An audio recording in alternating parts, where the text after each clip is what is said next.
Hello guys, it's Phil here and I'm back and I'm taking a look at February. It's been a long time since I've done one of these updates.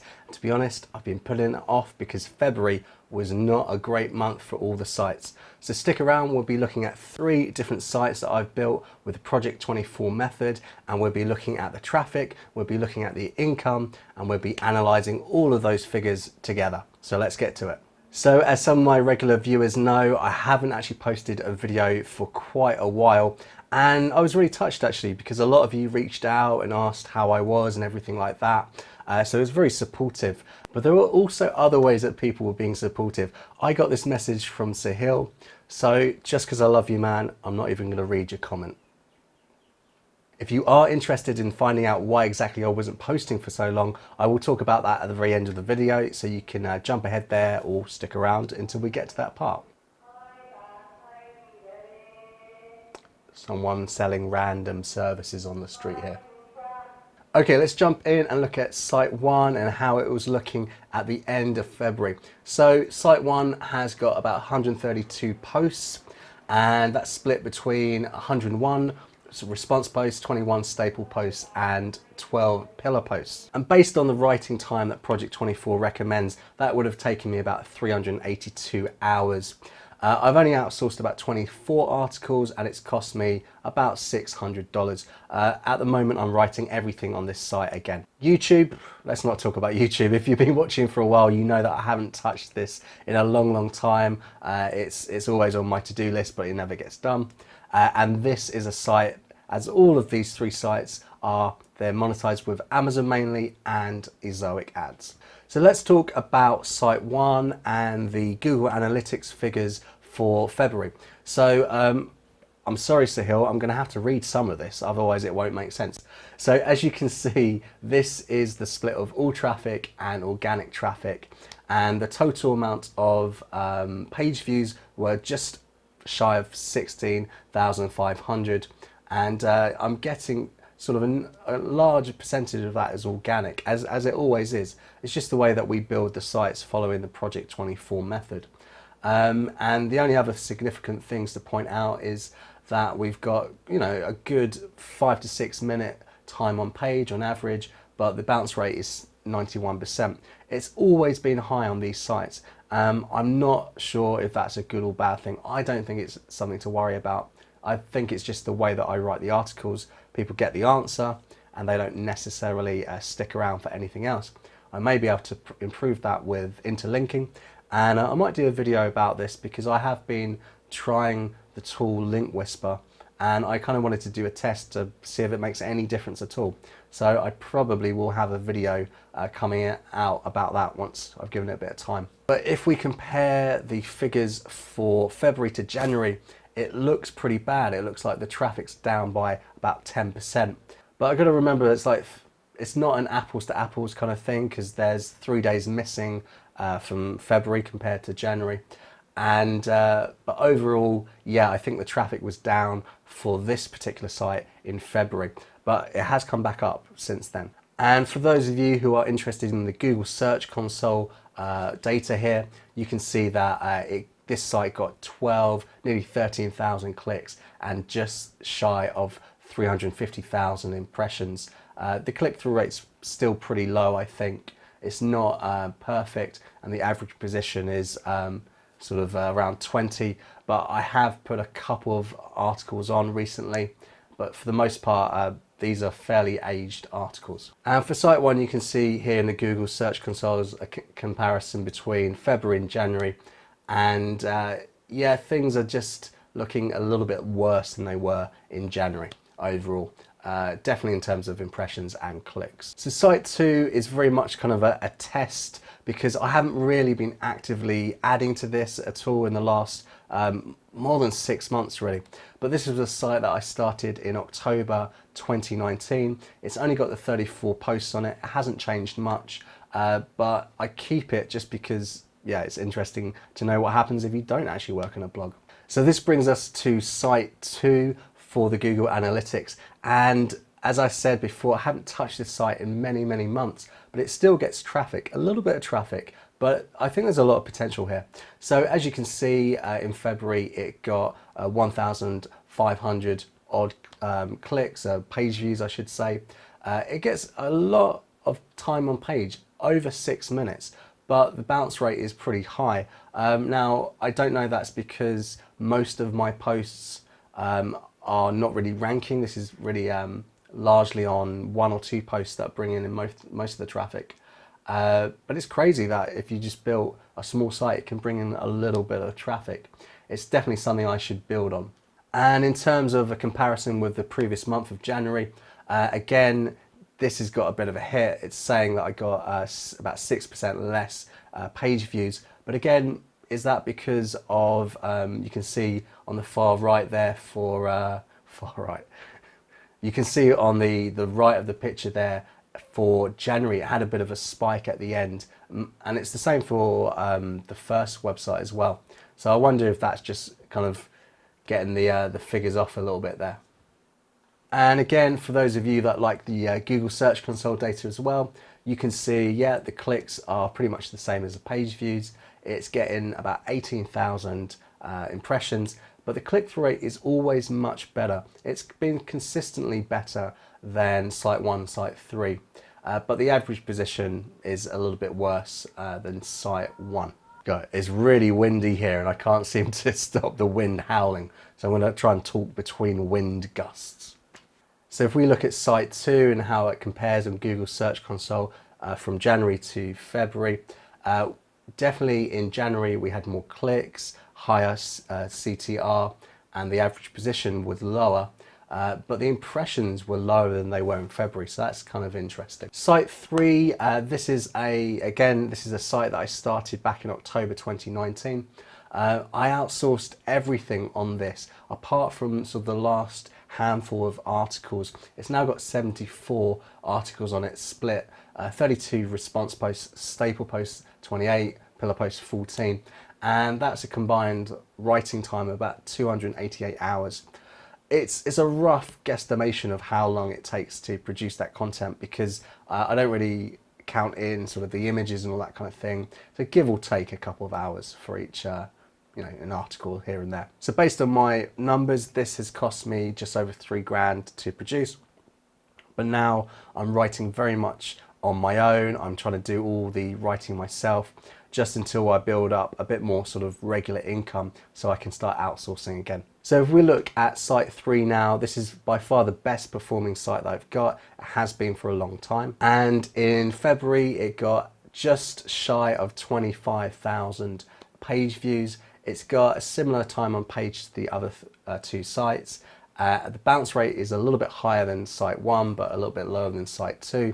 Again, I think it's just the similar style that all these sites are written in.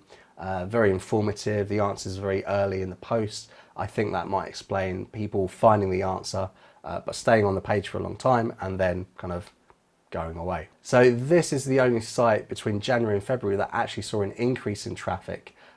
So it's obviously doing much better than the other 2 sites in that comparison. And if we look at Google Search Console for Site 3, yeah, it's got about 20,000 clicks. It's getting a big impression rate of nearly 484,000. Well, over that even. And the average position and click-through rate are not too bad. Click-through rate's not great. I wish that it would be higher. Maybe that's something to do with headlines. Maybe that's something I can work on as I'm experimenting. And if you compare January to February, you can see, yes, everything was going up. So definitely this site is ranking a little bit better than the other 2 sites. So it wasn't like a global core update or anything. It's just that the other 2 sites obviously lost ranking here and there. Okay, so now let's talk about money. So not really a great outcome this month in terms of traffic. Things are down on certain sites. What does it look like when it comes to the money? Well, it's a bit of a strange one. I had to unpick this a little bit. So if we look at Amazon, so this is the Amazon account that I have that covers a couple of different websites, a couple of different YouTube channels. So it only got about $100 in February. And you can see all the clicks there at the bottom. The conversion rate 8.61. That's down from the kind of conversion rates that I've had in the past. So that is a little bit confusing. If we also look, so I've got the US account, US store and the UK store. UK store never really gets me much money, but overall $105, and that's across all the sites I've got and all the YouTube channels. Now, Amazon isn't a great kind of like payer for me. It doesn't really give me a lot of revenue. But it's been fairly consistent over the last 6 months, I would say, you know, or so. It's about $100 a month, never really more than 150. So if we look at Ezoic now, so this is the ad network that I've put on a couple months ago. I had it on my site previously, maybe 6 months or so ago, but I had real problems with site speed and all this kind of thing. So I took it off, and then I figured out how to make it work, put it back on, and it's actually paying off now.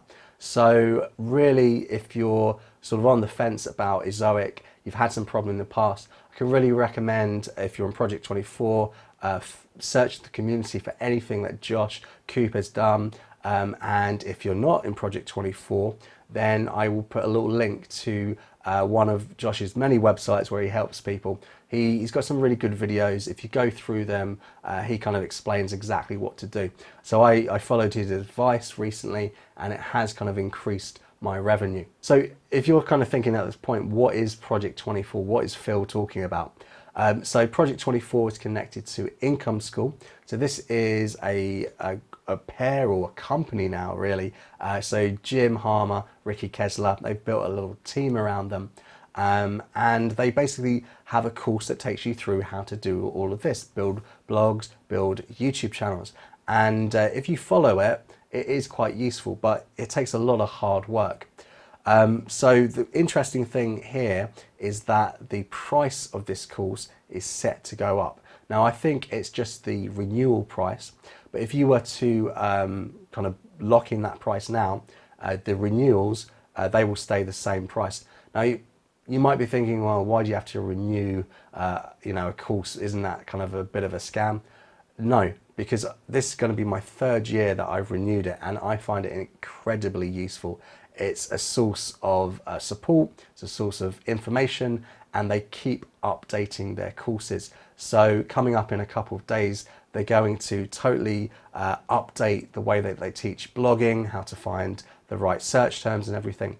And this isn't because what they did before is totally wrong. It's because they found a slightly easier way to teach it for people like me to understand what they do from just experience. So for that, I can't think of any other course where you pay one time a year and you get everything updated on a constant basis. So if you're interested in that, after that long kind of explanation of Project 24, you can check, there's a link in the description. It will take you over to the sales page. If you do make a purchase through that link, I get a commission, but it doesn't impact on how much you pay at all. And it really helps me out with this channel. Really, really windy here. Okay, so if we look at all 3 sites, they're all on Ezoic. In total, they got $341.55. That's giving me an EPMV of just shy of $8 across all those sites. If we look at them in more detail, so site 1 is very good for affiliate in terms of Amazon, and we'll look at this in a little bit more detail later. In terms of ads, it doesn't do as well. So it only got $66.70, and the EPMV is only $4. Now, I know that sounds pretty low, but it's actually, I think, connected to the niche.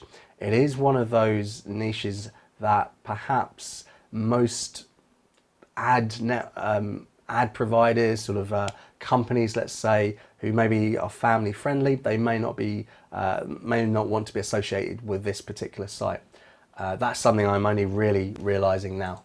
And if we compare that to January, the same site got $55.16 in January. The EPMV was only about $3. So it is improving, it's going up, and I think this is really down to some of the things I learned from Josh watching some of his videos. And site 2, the wonderful site that gets only 1,500 page views. It's making $11, nearly $12. But it's got an EPMV of $7.22. So if I was able to get off my backside and actually produce some more content for this, this could be a nice little earner.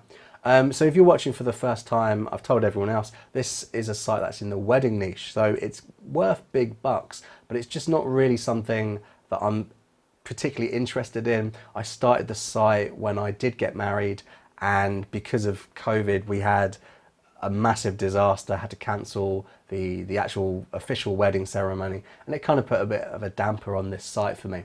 But if I can get over that, this is a winner, I think. And if we look in January, this site got about $11 as well. So it's fairly consistent over that period, although the EPMV was a little bit lower than it is in February.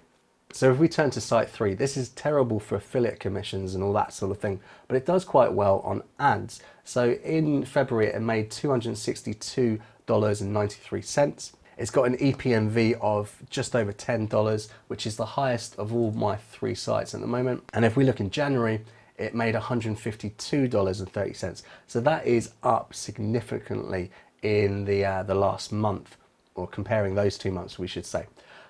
So I am on premium, and this was based on the kind of elite of the basic package. So I was paying about $44 a month in order to get premium ads, and the revenue that I made did cover that sort of $44. I recently, only about a week ago, I've gone up to the next tier. I'll be paying about $110 a month, and that should bring in even more money. So if we break that all down to how much I've earned in February, so we can have a look here. I've done that kind of a breakdown of everything, and it's really more for me to see this, but you can also maybe learn a little bit something from this. So if we look at January compared to February here, we can see that for site 1, the Amazon revenue is definitely down from $146. It was only just $95 in February. So obviously something happened there. The same thing with site 2, only made $2 on Amazon compared to $6 on Amazon in the previous month. And the same thing happened for site 3, made just shy of $4, whereas it made over $6 in the previous month. Now, site 2 and site 3, they're not really geared up for Amazon. It's not really something that really works there. Site 2 because it doesn't get a lot of traffic, and site 3 because it's not really in a niche that is Amazon friendly. And you can also see here on the right that I've done a kind of a breakdown of the site EPMV. So it's not quite the same as the EPMV for Ezoic, because that's based on visitors, whereas mine's based on views. But you can see basically site 1 gets about $10, site 2 gets just shy of $9, and then site 3 is just over $10. But the most important number, I suppose, for most of us is the fact that in January, according to the numbers I've got here, it made $366.50 across all 3 sites, whereas in February I made $442.26. So things are going up slowly but surely. So if you found this a useful video, don't forget to give me a like, and if you've got any suggestions for me or any questions, please leave a comment. Okay, now that everyone else is gone, let's talk about why I haven't been making any videos recently. So there's a number of kind of factors here, but I realized that looking at this particular channel, people seem much more interested in these kind of videos where I give the updates, and not what I would call like the filler content when I try and make videos from week to week. To be honest, unless I've got something actually interesting to share or something important, it doesn't really make sense for me to make a video. I'd already been kind of planning to slow down the videos and only really produce an update and important videos in between, rather than just putting out a video for the sake of it every week. The other thing I kind of noticed is with all these successful cases in Project 24, you're less likely to see them talking about the success on their own YouTube channels like this. They just get their head down and do the work to get the success. So I realized that I should start focusing on things that are actually making me money and stop kind of getting distracted by too many projects. So that's why I wanted to kind of slow down anyway. And the other big factor it's the fact that I don't really make a lot of money on this channel, And then suddenly I got a notice from Google AdSense saying that I had to confirm my address with a PIN number. Now, this isn't a problem. I'm not lying about where I live and all that kind of thing. Everything is official. But because I couldn't confirm the PIN number, YouTube actually stopped my ads halfway through January. And I didn't actually get the official letter from Google AdSense until last week. So I haven't had ads on my YouTube channel for over 2 months. And the fact that it took me over a year to build up this channel to be monetized, and then only 3 months after that, the ads get cut off because of a PIN number that has to come through the post, which is taking a long time because of what's happening around the world at the moment. It just took the wind out of my sails. So I really started focusing on other things. So anyway, I am back. I'm committed to making more videos like this, but I just wanted to be honest about what had happened. It's really the fact that I'm pushing towards making this full-time income. And it's quite important because I'm going to go through some big life changes in the coming months because my wife is actually expecting, and I am crapping myself.